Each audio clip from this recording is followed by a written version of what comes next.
চ্যানেলগুলো যেমন বিনোদনের রসদ, তেমন প্রতিটি চ্যানেলের সম্প্রচারিত ধারাবাহিক ব্যবসারও উপাদান।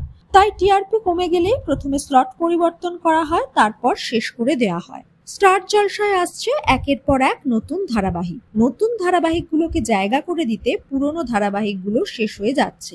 বর্তমানে সন্ধে স্লট খুব একটা জমজমাট নয়। পুজোর পরে আসবে ওমর দরদিয়া এবং সোলাঙ্কি গৌরব অভিনীত নতুন মেগা।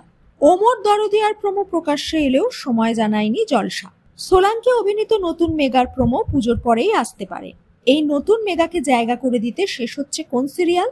বহুদিন ধরেই শোনা যাচ্ছে এবার শেষ হতে পারে গীতা এলএলবি। সম্প্রতি সময় পরিবর্তন হয়েছে, টিআরপিও তলানিতে। শুরুতে প্রথমের দিকে জায়গা করে নিলেও যত দিন গড়িয়েছে গল্প যেন খেল হারিয়েছে। নতুনদের ভিড়ে মুখ লুকিয়েছে গীতা। তাই পুজোর পরেই শেষ হতে পারে গীতা এলএলবি। টলিপাড়ায় কান পাতলেই শোনা যাচ্ছে এ ব্যাপারে নাকি মেগার অনেক কলাকুশলী অবগত। শেষ পর্বের প্রস্তুতিও চলছে।